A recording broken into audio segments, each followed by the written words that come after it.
Hi everyone. So we are going to start the chapter like nuclei, and our chapter is actually I'm going to start it from this topic, mass, defect and binding energy, and we'll continue the discussion. And the thing is, why I'm not giving you the introduction, because the introduction part is very simple and it's a theory topic. You all know that. So that is why the assignment is here. So like from the before going to start it, so you already know all these topics. If you have a confusion, you have to refer this, because even from the 9th standard itself you are learning all these topics. So that is why I'm not going to discuss it, because of time constraint. So the assignment is first one, neutron. What is a neutron and what is a nucleus? Like what are all the things inside the nucleus? What are nucleons, proton and neutron, and types, etc. Specifically, what about types of neutrons, etc. Next one, isotopes, isobars and isotopes. That is also you have to refer and you have to understand it. And if you don't know what is that, most of you guys already know all these things. And then we can start with mass, defect and binding energy, because this is most important topic in this chapter, one of the important topics. So first one, what is mass defect? So actually in a nucleus there are nucleons, protons and neutrons, right? So when we look at the mass of the nucleus, and suppose I'm checking the mass of the nucleus separately, and I'm checking the total mass of the nucleons, so that is the total mass of the nucleons means like mass of the protons plus mass of the neutrons. Then the sum of the nucleons mass, that is the sum of all the masses of nucleons, which is greater than the mass of the nucleus. So I write here, mass of nucleons greater than mass of nucleus. Okay, it is found like that. So it is always like that. So this is why we will consider the mass defect. The mass defect, that is sum of mass of nucleons minus mass of the nucleus, that is mass defect. Or mathematically I can write delta M is equal to Z into Mp. What is Z into Mp? Total mass of the proton plus Z is atomic number plus A minus Z into Mn. That is total number of neutrons into mass of neutron, which is minus M. What is M? This is mass of nucleus. Mass of nucleus. Okay, this is what is known as mass defect. Okay, so why this term? We need this term to explain all other things. We need this term. Okay, so first one, packing fraction. First thing we are going to discuss, packing fraction. What is packing fraction? It is nothing but mass defect, total mass defect divided by total number of nucleons. Okay. Mass defect per nucleon is known as packing fraction. Mass defect per nucleon. What is A? Mass number, that is total number of nucleons. So delta M by A.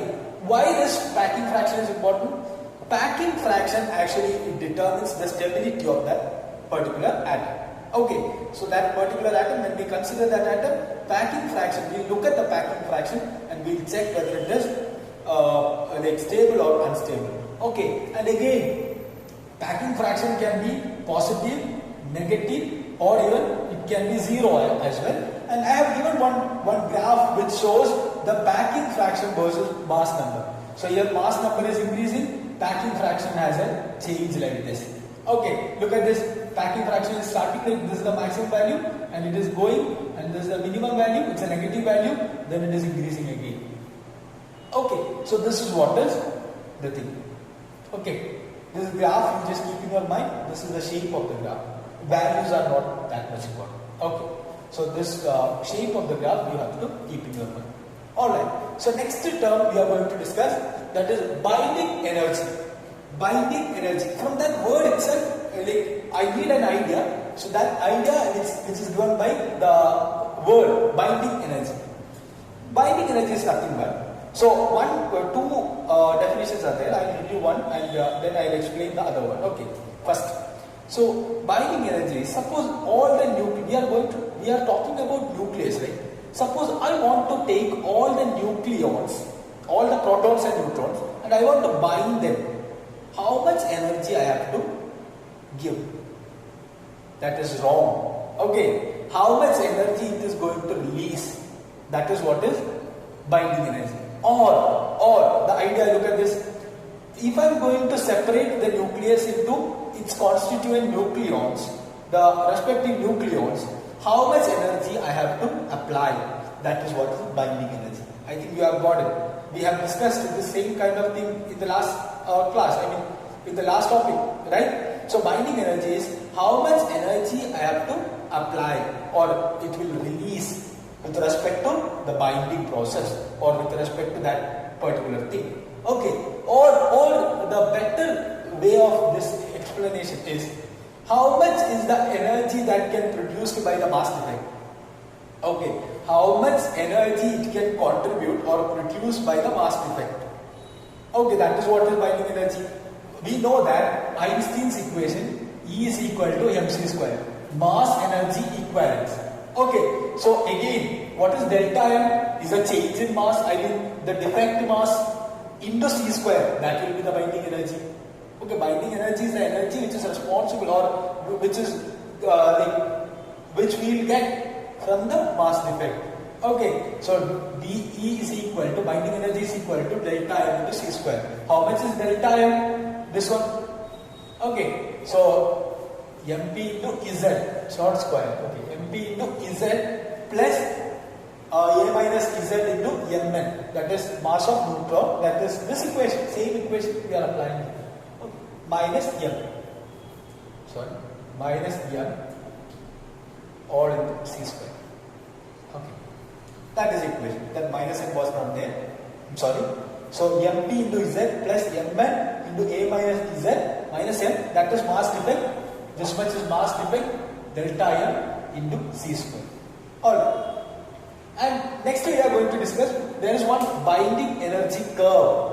Binding energy curve. I give you the binding energy curve here. So you must have seen this.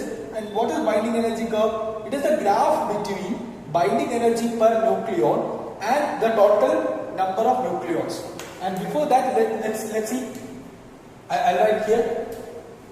Binding energy per nucleon. Per nucleon. What is binding energy per nucleon? Binding energy is total for this delta M. Per nucleon, how much will be the binding energy? That is very easy, which is equal to binding energy per A. Binding energy per nucleon, per number of nucleons. Okay, so this is what is binding energy per nucleon. So the graph which is given, that binding energy per nucleon versus the total number of nucleons. It is the graph versus binding energy per nucleon. You can see it here. Binding energy per nucleon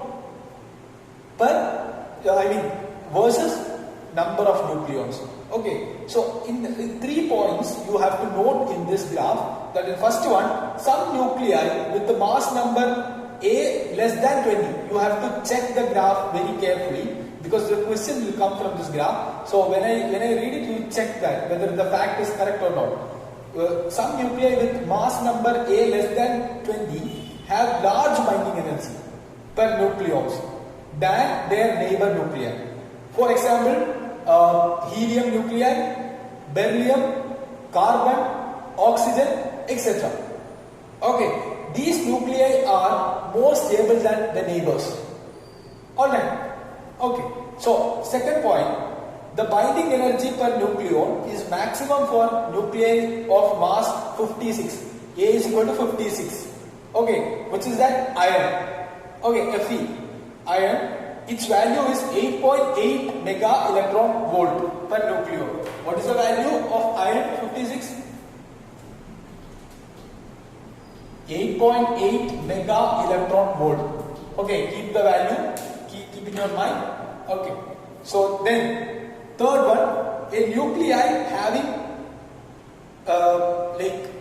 number of nucleons, A, mass number greater than 56, binding energy per nucleon gradually decreases for uranium where 238, the value is binding energy per nucleon is 7.5. Okay, so it is increasing, and it is increasing, then we can see that. So there is a peak over there, then it is decreasing gradually.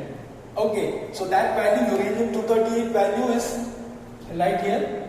Uranium-238, 7.5 mega electron volt. Okay, 7.5 mega electron volt. So this is what is about binding energy per nucleon. So we have discussed binding energy, packing fraction, mass defect, binding energy per nucleon, and the graph of binding energy per nucleon versus mass number. Okay, I think you have got the basic idea about this. And next video we will discuss about nuclear fission and fusion and etc. Okay, thank you.